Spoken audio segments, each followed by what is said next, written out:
So today I'm interviewing my very good friend and niece, Menucha Cooper, as part of the social blueprint, Everybody Has a Story. So today we're speaking about disability, inclusion, advocacy. So you have your delicious Mendy, who's absolutely young. He was diagnosed with Angelman syndrome. So when did you find out, when did you get the diagnosis? I actually still remember that we were at a wedding and you were, and you started telling me things that we think this, we think that. Tell us about it. Yeah, so actually it's quite apropos that we're doing this interview today because tomorrow is International Angelman Syndrome, February 15th. So Mendy is our fourth child. He was the most easygoing baby. I had a typical pregnancy, exhausted.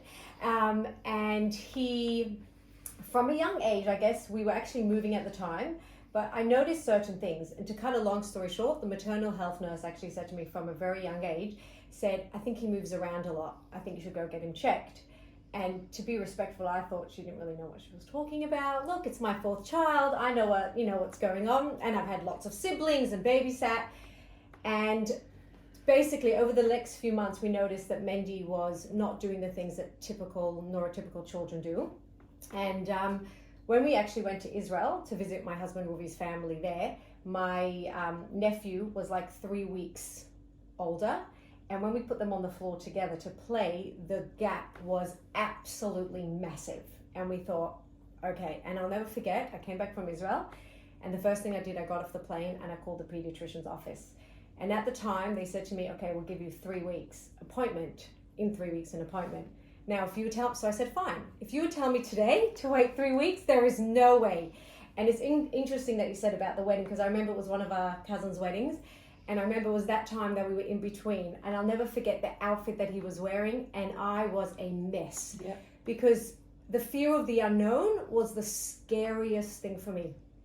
As I actually get emotional because I didn't know if he was going to live.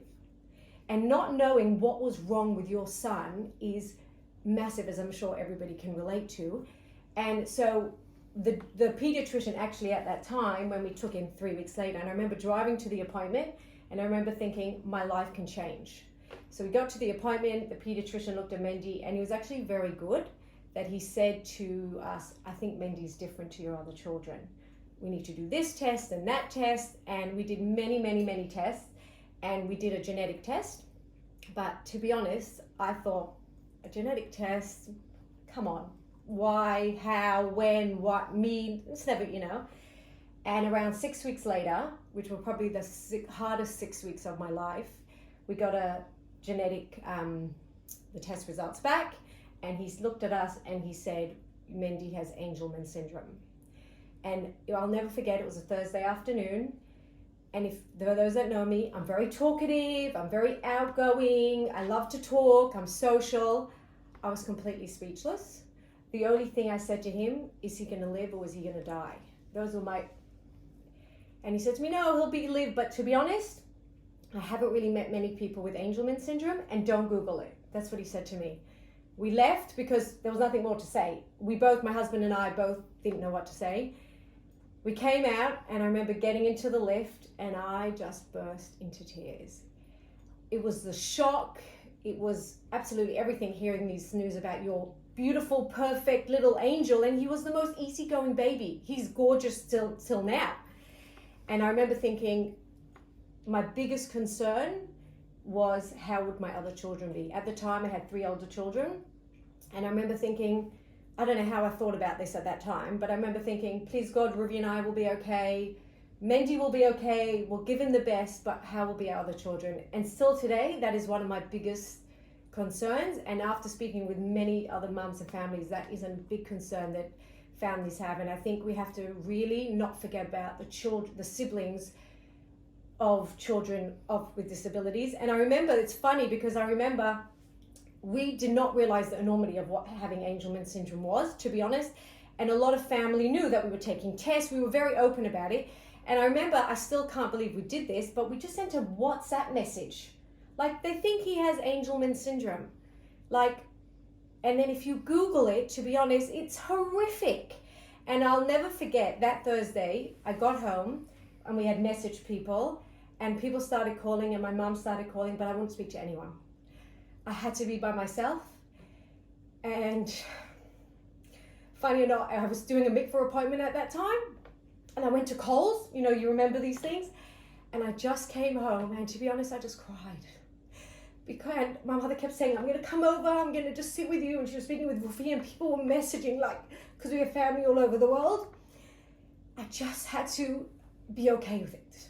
And I had to let myself have all the feelings. And I think what I've really learned, sorry, I didn't think I'd get emotional that fast, is that we have to be true to ourselves. If we're having a hard time, if we need help, if we're not coping, if we need outside help, we have to be true to ourselves. Because if we're not true to ourselves, we can't help anyone else. And as a mum, what I've learned, if I don't fill my cup, and it's not being selfish, if I fill my cup, I could be okay. And I could give the best to everyone. And I guess, to be honest, like I said to Reuvi on the car the other day, I said, so what should I say? How was your response? I guess with being religious, or being Jewish, I think the faith that God gave me this child, and that he was made in the image of God, and he's the way God wanted him, it gave me strength. I know it doesn't for everyone, but for me, it gave me strength that God chose me as a mum for him, and we'll be okay. We'll get through this. And there are the most beautiful moments when he says more to you, when he smiles, when he took his first independent step at 9. That was amazing. I mean, there are the most seconds. The truth is seconds that you think that this is worth it all. And then there are those seconds where you think, how am I ever going to do this? When he's having seizures, or when he's screaming in pain and there's nothing that I can do, or when he's being prodded and poked and tested and he can't tell me how he's feeling, they're endless, and they're like, oh my God, how am I going to get through the day? But then there's those moments of hope. Sorry, I didn't plan it to be so full on, but the truth is that I've just been at a conference the past week, and I think processing it all, it was full of hope, which I'll tell you a little bit about soon, but also very emotional, confronting, and everything. So I'll say a quick thing. I went on this conference. It was for Foundation Angelman Syndrome Australia and FAST. You could check them out. And there was incredible that there's a lot of therapeutic companies that are working on a drug, because basically Angelman syndrome is quite rare. It's around 1 in 20,000 people. And it's basically a deletion on chromosome 15. If I hope I say it correctly, the UBE3A, the protein is missing. And because it's a protein that's missing, it affects every aspect of his life. So basically, most children with Angelman syndrome cannot talk. A lot of them have seizures, mobility issues, and there are different forms of having Angelman syndrome, in the sense you can either have a deletion on the chromosome, or mutation, or mosaic. So there's lots of different, and that's why there's also a big spectrum of children. Like some can walk, some can say 10 words, etc., and the intellectual disability. So Angelman syndrome really affects every aspect of Mendy's life. He's nonverbal. He uses an eye gazer. He can't walk. He has taken 3 independent steps, which is massive. He's got a severe intellectual disability. He has seizures, which are hard to keep under control. Thank God they are at the moment. He needs, if he's awake, he needs someone to watch him. There's no, obsessed with water. But what we like to say, Mendy has Angelman syndrome. He's not Angelman syndrome. And Mendy has the most infectious smile, the best hugs. Like, I went away for the weekend and I came back and he could not stop hugging me so tight and looking at me like, oh my God, you're back. Every time I pick him up from school, it's as if he hasn't seen me for a few weeks. The love and the hope and the excitement, and everything's exciting for him. And he, when I look back, I think he's the biggest blessing, and all my children are blessings. And I thank God that he gave me Mendy, and to be his mother, and entrusted me with Mendy. Yes, there are times that it's, as I mentioned before, really, really tough, but I like to look at the glass half full. I like to focus on the positive things. I like to focus on how it's changed my life for the better. So that's what, in a nutshell, about Angelman syndrome. And how did it change your life for the better? Your life, your children's life. How do you do the juggling, like you mentioned before? Like, making sure other kids are all right, and they're absolutely gorgeous kids. Sweet. And really, I always look from the side and go, oh my gosh, how does she do that? And you really fill the cups of the other one in again, I don't live in your house, but looking from the side, and Mendy's is a full-time job. So how do you actually do it? I want to tell you that our sons are in the same class, and Yitzhak said to me, David Cooper is so lucky he has Mendy in his life.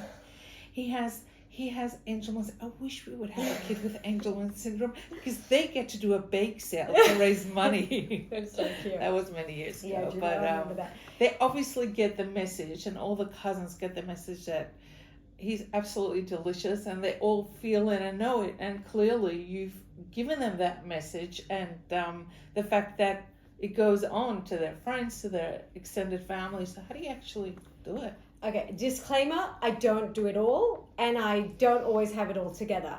And to be honest, I'm very blessed that I have a wonderful and supportive husband, Reuvi, who without everything that he does, I would never be able to do what I would do. So shout out to Reuvi.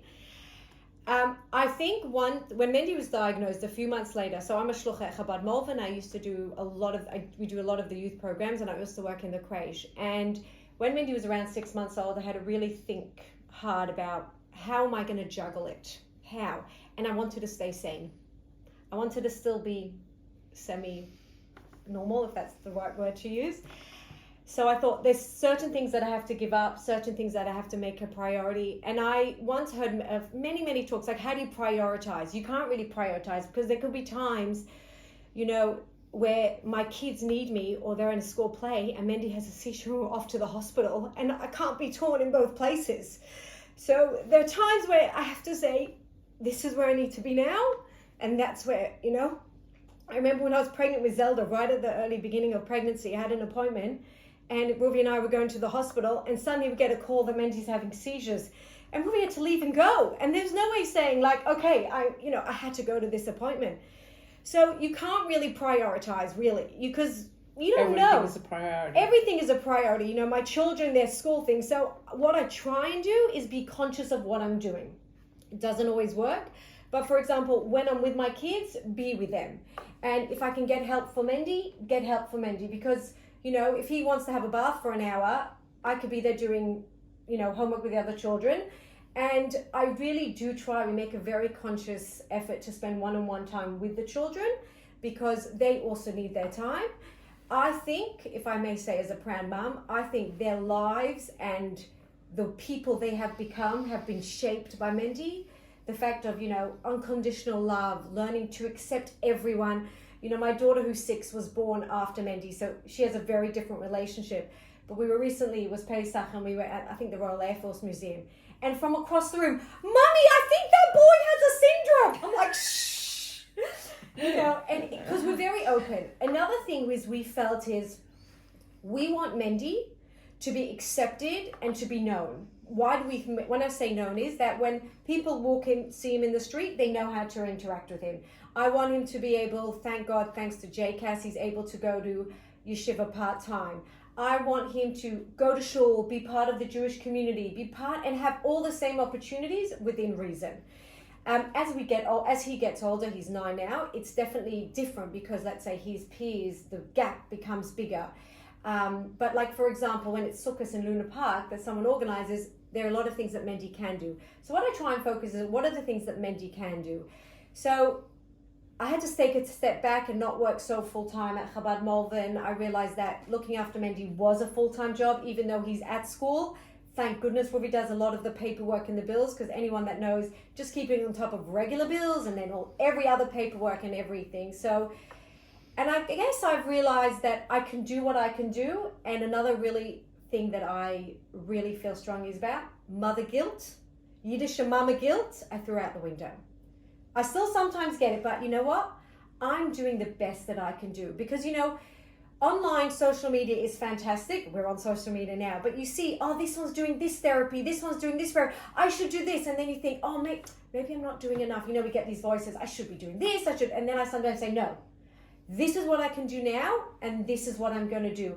And you know what? I felt not guilty because I try not to, but the other day I called my friend, I said, is it really, because every Thursday afternoon I take him to therapy. So I thought, is it really bad that I'm so excited that they cancelled? I actually have a few hours. I'm going to go for a walk. So I think you have to, as I mentioned before, to be really realistic and true to yourself. What you can do, what you can't do.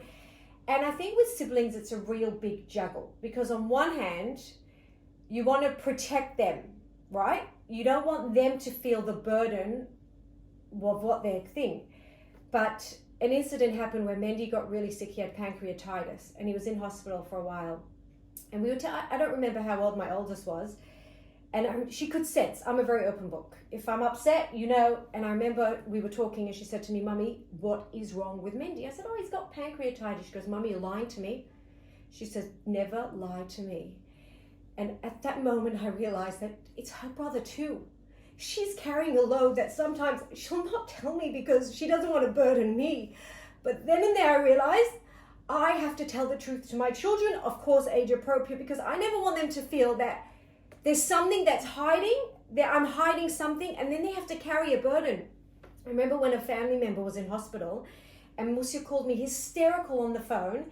She said to me, is Mendy okay? Is Mendy okay? I'm like, yeah, he's fine. What? He's at home, or he should be at home. That's where he should be. She said, because in school they were praying, they said we all have to pray for this boy, this person, and it was actually Mendy's name, and it wasn't Mendy. Oh, wow.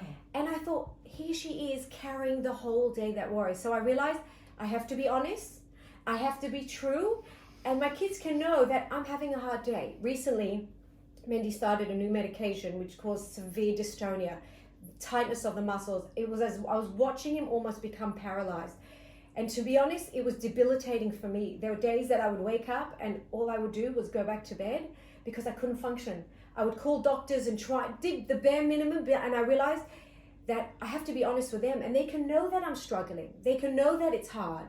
They can know that it's not always easy. But what I do try and do is make big deals about certain things. Like I told Zelda, who's 6, tomorrow's a very special day. You're going to get tuck shop. Usually we only get on Rosh Chodesh, the new month. Tomorrow's International Angelman Day. We're going to get tuck shop, you know? Or like the cutest thing could be is when... I think you do the best birthday party for your kids.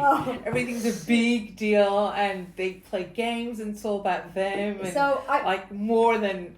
anyone I know. So I could maybe, sometimes my husband say like overcompensate, but I feel like maybe that's just my mothering doing. But like, for example, we once looking for a place to park and there was no parking, but Mendy at that time was in a pram. So I didn't like to use a disability parking slot because he's in a pram, but there was absolutely no parking to be found. So we went one in and one of my kids goes, yes, Mendy is Angelman, we can use this parking spot. So I try and also make not light of it, but try and look at the glass half full. And you know what, like I always say to them, when Mendy learns to walk, boy, are we going to have a party. And I just also try and be realistic. And another thing, which I think is really important, is that I remember, I hope my daughter doesn't go mad for me. I remember when she came home one day, it was a few months after, and just going back a little bit, we didn't tell our children straight away. They knew we were testing, but I wanted to be 100% okay with the situation. And thank God, I know other families, just for us, we never really grieved him. We sort of accepted him. It was the hugest shock because it comes out of nowhere. Who thinks this is going to happen to you? And I guess, as I always say, seeing that it wasn't our oldest, I think we had other children, so it kind of balanced, in that sense. But I remember when we did tell our children, and a few days later or weeks later, my daughter came home and she said to me, I hope it's okay that I told my friend about Mendy. And at that point, I actually gave the hugest sigh of relief because I'm like, she's okay with it, that she can tell her friends. Mm-hmm. And also a big thing for me is I never wanted my kids to feel embarrassed to bring friends home. And that, I guess that's why, another reason why I started the social media pages about Mendy. A lot of people were very caring. Mendy. Yeah, Magical Mendy, check it out. And I started it at the beginning because a lot of family and, were very caring, and the community was beautiful caring. Everyone wanted to help, wanted to know how he was. And then I sort of thought, it's also good for me to sit and write my thoughts and how. And then it sort of I realized that if I want people to know how to treat Mendy, if I want people to know about disability, if I want people to know about Angelman syndrome, I actually have to do something about it. We can't always rely on other people. So that's where I started it. And to be honest, it's actually just grown and grown in the sense of I get messages from people, first of all over the world about Angelman syndrome. And in general, I've actually met people in Australia who I'm friends with and their children don't have a disability, or some do, some don't, who have become actually close friends because they've seen me talk on social media, they can relate to it. And I just want to take away this taboo. Just let's be open, let's be honest. And you know what? Everyone has a story. Everyone's going through struggles, everyone in their own way. So I think if we have to normalize that, we all go through struggles, but let's share them in the sense that we can be supported and we can support others, and also we can understand. For example, I did a whole series. I do actually a lot of talks in schools, which is actually, I absolutely love doing. So either to the teachers or to students, and often I go to little kids. And I talk to them about what are our differences, but more importantly, what are our similarities, and how everyone is special in God's eyes. We're all created and we have more in common than we think, and there's invisible disabilities. But I also really like to focus on that kids shouldn't feel scared amongst other kids with disabilities. So FKI, actually Scopus, they called me, and I went. It was the first time that I actually took Mendy to the talk. Usually I go by myself and I have these amazing dolls from Kmart. But I took Mendy to the talk because they wanted to meet him. And to be honest, before that, I thought really hard. I'm like, am I exploiting him by taking him? Because he can't tell me if he wants to go or not. And I really thought about it, and I thought, if I want a better life for him, if I want people to know how to see him when they see him in the street, if I want people not to be scared when they're in the park and run away, and we've had that, they need to see what he's like. And it was the most humbling experience to see a group of 3 and 4-year-olds treat Mendy with such dignity. He had a ball of fun because we had bubbles and the parachute and the ball. And they asked questions. First of all, they were enthralled how he actually got there. Like, how does the wheelchair get in the car and everything? And they just wanted to understand. And you know what? They were more focusing on the things that are similar to each other. I actually just called, Yeshiva called to say that it was actually one of my friend's kids. We were going through the driveway, and she said, oh, my son was a bit concerned, like, why is Mendy in a wheelchair and everything? Like, was really not sure. So can you go and talk to the boys? So we're going to put that into place, because as I always say, before Mendy was diagnosed, if I would see someone that was different, I would often walk across the street. Sometimes it's easier to say nothing than to actually engage. But what I've learned is that you never can do wrong, or this is just my thing, is if you try and you mean it. Just speak from the heart. Like if you see, we've been in the park and you can clearly see Mendy has a very visible disability. So he's in the wheelchair and you can see that he can't talk. He's a big boy, right? And we've sat waiting for a swing, because sometimes there's only like certain swings. And most of the time, I would say people are like, oh, do you want to go on? We're like, when it's your turn, we can also teach Mendy to take turns. And sometimes where they'll just completely ignore us, I'm talking about adults, and sometimes children will be like, why is he in that chair? Or things like that. Or mums will come over to me and say, my son wants to ask, is it okay? And I'm like, absolutely. I love it when kids ask. I love it when kids feel that it's okay. And it was interesting. So at our holiday program at Chabad Malvern, which I run, we had, so Mendy comes, and there was a very clever 10-year-old girl, very worldly, very clever. She kept looking at Mendy. And then when I took Mendy out of his wheelchair, I was like standing him up and we were going to walk him into the other room. She said to me, why is he in a wheelchair? He's got no broken bones. Mm-hmm. And I suddenly thought, oh my goodness, this kid has never been exposed or seen anyone with a disability.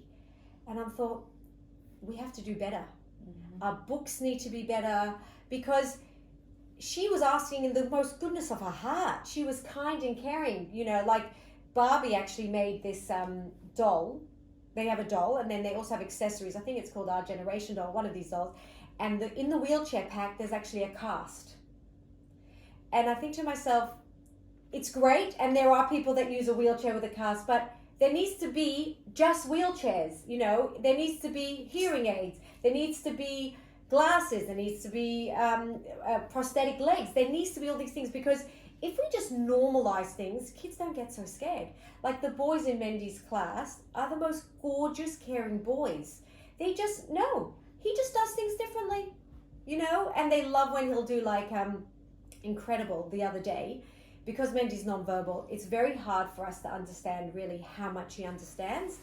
And to be honest, certain things I don't think about. For example, like at the conference, one of the talks was, estates, or what would you do after you're gone? And to me, I can't go into the future. It's too hard. That's how I protect myself, and I try not to think about what's going to happen, all that sort of stage. For me, I need to live in the then and now. That's what works for me, and everyone can do what works for them. So he uses an eye gazer, and he has a one-on-one aide, a wonderful boy, Jono. Shout out to Jono. And another boy said to Jono, "Oh, do you think you're going to be an aide in the classroom for a long time?" So he goes, "Well, I'm studying. I'm going to see how it goes." So Mendy with his eye gazer, and an eye gazer is like a computer, and the eye is his mouse, because he can't really isolate a finger to press. A lot of people press. So because he gets oversensory, so he uses his eye to, and he on the screen he found the word "why" and he wrote "why." Wow. And for me that's incredible, but it's also, to use the word, heartbreaking, because there is so much inside of him that I don't know what he knows. Mm-hmm. I don't know if he likes the food that I'm giving him in his lunchbox. I know he doesn't like the sliced cheese because there's no more cheese sticks and the American cheese in the shop anymore. But I don't know. And I think for me, I tried not to focus on those things, because otherwise it's too hard. Mm-hmm. So for me, what works for me and our family is I try not to have like a too hard basket, and I put them in. And at different times it will come out, and often you never really know what's going to be confronting or triggering in that sense. You think you're all prepared, but then you can go somewhere. And like recently I was at an event, and it was a family event. You weren't there, so don't worry. Your heart was starting to pound. No, and it was, I'm going to be honest, and nobody asked me where Mendy was. And for me, I actually left the event early because he's my son, and I can't take him everywhere because it's not accessible. It's not appropriate for him. Like, we're going out, my in-laws are here, we're going out to a restaurant. It's not right for him. It's hard for him, and then I can't give. That's where also, like, I know that there are times where I have to just take out my other children. But the fact that nobody even thought to say, now, I got home, my kids could see I was upset. So my daughter's like, but maybe they didn't want to ask you because it was too hard. And this is where I can't stress enough. When you're coming from the right place, say something. There is nothing more, for me to people acknowledge that it is hard. That when I go to an event and my son is the only one in a wheelchair, but I'm still happy that he's event, or he's not going to say the words of the other friends, it's hard. Or when I go to an event and he's not there, it's very hard. And I say that we're lucky with text message and voice notes is you don't actually have to call the person. Just send a message that you're thinking of them. And I have a friend whose child recently went through cancer, and we talk a lot, and she said people have just forgotten about her, or people have just don't message her or walk across the street or pretend that nothing happened. If you guys take home one message from this is say something, because it might not be that nowadays there's a lot of different people like to use different words, use the word disabled, use the word disability, use the word special needs. To be honest, if the person is verbal, ask them how they'd like to be spoken to or about. But if not, just try your best. Most times people come from the right place. And you always remember, like I actually remember that you and Mendy were talking, and you sent me a most beautiful message after Mendy was diagnosed. I remember it was like such a beautiful message. And you remember those things because you know what? You can't change a situation. And I don't need to change Mendy. I don't need to change him. But I guess I want to change the world around him, that he has a place. So that's where also Shabbat Together came about. So for those that don't know, Shabbat Together is a Shabbat about inclusion of disability and mental health. And it's this Shabbat. I don't know where this is going to play. But and when they approached us from America and asked us we would like to bring it down, I said, absolutely, this is brilliant. We're very lucky that Mendy is just part of the gang at Chabad Malvern. He crawls around, he pulls on the tablecloths, no one bats an eye. Everybody walks up to him and says hello, looks at him in the eye, asks us about him, But look, I'm very open to, at a few events I've spoken, so people say, thank you, because we don't know how open you want to be. Yeah. So sometimes if you don't know, just say, do you want to talk about it? I see, I have quite a few friends, so I also started a support group for other Jewish moms with kids with disabilities. And there's a lot of people on that group who are very secretive or closed, and that's what works for them. And that's absolutely okay. Everyone has to do what works for them. Recently, my brother had a baby. So I'm speaking to my sister-in-law, and I said, oh my gosh, Kyla, I have the best parenting advice. She goes, oh no, what are you going to say? And I'm like, Kyla, you have to sit down, get a pen and paper, you have to write this down. I have the best parenting advice. So she's like, Levi, come here quick, tell me what you're about to say. The best parenting advice is, you are the parents and you are trying your best and you do what works for you. And that is the best advice I can give to anyone with regard to anything, because you know your child's best. And you know what they say, my child might not be verbal, but his mama sure is. So I guess... Very true for you. Very true. But and I realize that if I don't advocate for him, he's not going to, and people don't mean wrong when they don't include him or when they don't understand. So you know what I say? Just ask. We've had parties. It's been beautiful. The parents have called up before and say, we're going to bounce or we're going to this place, and what can we do to make it work? That's all you need to say. What can we do to make it work? And you know what? Usually the children are incredible. It's the adults where we have the hang-ups. And like I always say, often you see someone that might look different to you. So it's very quick to stare. We all do that. Let's be honest. I do. But in 3 seconds, you can change the stare into a smile. And suddenly you're smiling at someone. And another thing is just the sensitivity. Just be sensitive. Just don't start saying these crazy things. And that's really with everyone, because nobody knows what people are going through. And that's in general. So I guess how Mendy's changed my life is I look through life through a different lens. And I hope I'm more empathetic and understanding and sensitive to everyone's needs. Because I realize, you sit in, recently, you go to the hospital, and then you also realize how lucky you are that your child is relatively healthy. Or recently we went to this Napa center for therapy, and it was actually really hard because Mendy was distraught because they're making him work really hard. But there's 10 little children who their parents are taking them there because that's what's best for them, and they're crying. It's not easy for them. I actually got in the car after, and I'm like, what we have to put our children through, it's hard on them. And it's okay to say, okay, it's hard.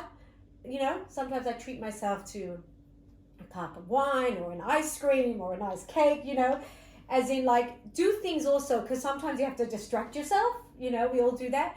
But I think we just have to acknowledge, and I think that's something that I guess I also learned over time, is be true, as I said, to yourself. And also when people say to me, so what can we do? What can we do? So Shabbat Together is all about bringing awareness. And my wonderful friend Karen Zelva, who you've had on here, she came up, Esther Malka is also on the committee, she came up with a slogan, which I absolutely love, not just one Shabbat. I love it. Because what we're trying to do is we're trying to make people aware of people with disabilities and how they can be included. And not just that we have a ramp and they have a seat at the table, but they actually participate, and they are just as valued, just as important, just as included as every other member, within reason, of course. But not just one Shabbat. Why I thought was brilliant is because what we're hoping to do from Shabbat Together is follow up with the shores and say, what training do you need? What can we put into the shore that more families feel inclusive? And that's why we're doing the survey, which will be linked in through social media. And you can check out all the local shores around Melbourne, is we want to hear what people want. Because what works for me works for somebody, won't work for someone else. And recently I did a training actually for all the youth movements across Melbourne. It was actually amazing because at this holiday program, I had the most gorgeous boy. We'll call him, let's say Jack. And Jack had autism. And I thought, I know about disability. I've done a lot of research, and I had no clue. It came to the bus, and there was one seat left on the bus, and he would not let anyone sit next to him. Everybody tried, couldn't. I actually don't know what I said to him, but he let me sit next to him. And I realized then and there if I want to run an inclusive program, I need to learn what it means to run an inclusive program for children with autism. I know how I can be inclusive with kids with a wheelchair or nonverbal. So I started doing some learning, and I thought, if I need to do this, then I can just share it with all the other youth groups and holiday, and some of your staff came in your holiday. You came. It was amazing. And I learned so much from this therapist. Absolutely. And I figured I can't just rely, what I've also learned is I can't just rely on other people. I am in this situation, this is what I need to do. And that's something that I really want to try and do more, is a lot more training, because we can't know everything. We can't. And you know, someone recently, I was actually very lucky. I don't travel that often, but last weekend, Shabbos, I was in Brisbane, and the week before I was actually in Sydney. The Friendship Circle of Sydney brought me out to speak. They ran a leadership retreat for all their volunteers and their leaders. And they wanted to hear from a mum's perspective. And one topic was, how do you make mums and dads feel comfortable so that when they leave them at your program? I said, for me, and it was my story, I said, if I go to a place or I hire an aide or I hire a carer and they're like, yeah, I know. You don't know. I haven't even told you anything. You heard of Angelman syndrome, or do you know about Mendy? We don't know everything. I can't tell you what it's like to cook for 100 people. I can't tell you what it's like to run a creche. I can't tell you what it's like to run the social media of your social blueprint. I can't tell you these things. Don't pretend you know things, and find out and be honest. For me as a mum, I'd rather people say, I don't know how to do this. What can I do to accommodate? And 95% of the time, our children can be included, and our children deserve to be included. And you know what I find with inclusion, especially about Shabbat together, is that when we realize that everyone's different and everyone has what to share, the society that we create, our shul experience, our community experience, actually everyone gains from it. You know, it's not just about one person gaining, everybody gains. Because, you know, we all learn in different ways. We all experience things in different ways. Yeah. So, thank you, Menucha. I think another point, which I think, and that's in lots of situations, is that not to be patronizing. People, it's true to say that comes from your heart, but one thing should never come from your heart is be patronizing, because nobody wants that. Nobody wants to be felt sorry for. Nobody felt like, you know, Mendy's delicious, and therefore you don't want to hear something like, oh, you know, this pity, and because I think that's something that's a real no-no. Yeah. Am I right? I think that's a really good point, and especially like my children don't want to be known as only as Mendy's brother. Yeah. You know, it's funny because often when I meet new people, Reuvi will say to me, how long did it take you till you spoke about Mendy? And I think because I'm on it all day, and there's so many aspects of his life, you said something that I want to do, is I try to let things fly by, but the things that people have said, and they didn't mean it, but just think before you talk. Recently I was talking with someone, and they're like, oh yeah, that's what I do with my dog. As in like, you know, I was saying how practice and training, or like, oh, my friend has epilepsy in the sense, or my cousin's sister uses a chair sometimes. Like, it is nice, but it sort of belittles in a way sometimes what you're going through. And no one, like you're saying, no one wants, it's not about pity. You know, when I share a hard story on social media, I want to be real. And I don't want pity. I want people to understand that it's a holistic approach, and also to acknowledge that other people are also going through it.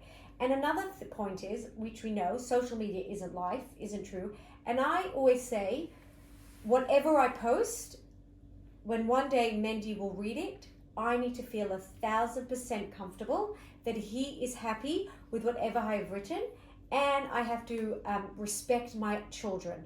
So a lot of times you won't see my older kids because they don't necessarily want to be in it. It doesn't mean that they don't love Mendy and do everything. They are unbelievable. They're Mendy's biggest blessings, you know. But there are a lot of aspects of things that happen that it's not right for his dignity. Like, I would never share certain things that are really tough, but I have to be respectful of him, respectful of us as a couple, of us as a family, and, you know, of him. So I think And I think you're right. I think people just want to feel empowered. And I think most times, though, I always say, before you're about to say something and you're not sure whether you should say it, just count to 10. Because most times, after you've counted to 10, you might not say that.